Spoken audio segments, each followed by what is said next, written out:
As Sam made his way home from work, he noticed the unusually heavy traffic. He just needed to get home and lay down as he felt slightly unwell. He had been feeling pressure around his chest all day, so this traffic was the last thing he needed. As he sat in the car stuck in traffic, he suddenly realized it was Valentine's Day and knew he would be in trouble if he didn't get his wife a gift. This explains the traffic, he thought to himself, and wondered what story he would give to his wife for coming home late and without a gift. Sam suddenly felt the pressure around his chest increase and realized he was sweating profusely even though the air conditioner was on full blast. He picked up the phone to call his wife and all he heard was, "All lines are busy, please try again later."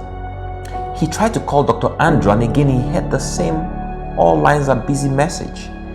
He started to panic as his chest seemed to be exploding and desperately tried to call Dr. Andrew again. And again he heard "all lines are busy." As he desperately tried to call both his wife and doctor, the last thing he heard before he passed out was "all lines are busy." "And call upon me in the day of trouble, I will deliver thee, and thou shalt glorify me." I have never been able to understand the whole hype around Valentine. It seems so fake, but I can never say it for fear of getting into trouble. Why the frenzy? If this is your expression of love, why not every day? This is not my message though. Am I the only one who gets the sense that God is not fashionable anymore? Or better still, that Christianity is no longer in vogue? We have abandoned the God train because we believe our needs have not been met by God. We saw our parents call on God and we didn't see any change in their circumstances, so why should we call on God? Some now believe church is a scam like Yahoo Plus, so they resort to self-help and trust in horses, chariots, and human sacrifices. Is this true though? Is God not on his throne anymore? The only way you'll know is if you actually approach his throne. You'll say, "But I always do. I always make requests of him."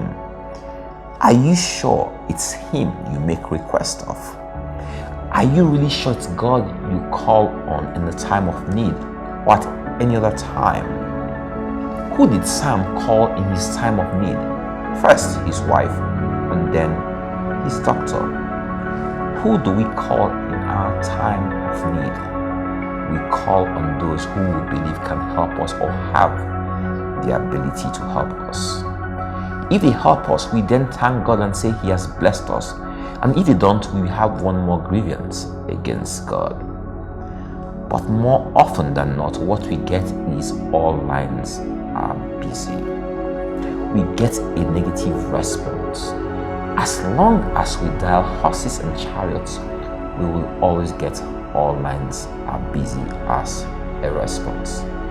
The arm of flesh will always fail you, and just so we are clear, it is not God's fault. You can't blame him when you haven't called on him. You have used your human judgment to determine who you think can help you. But what man sees is not what God sees. Man and God are not the same. Call on God in the day of trouble and he will deliver you. Who did you call? Whose line are you calling? Don't blame God when you never called on him. His lines are never busy. He always answers when you call him.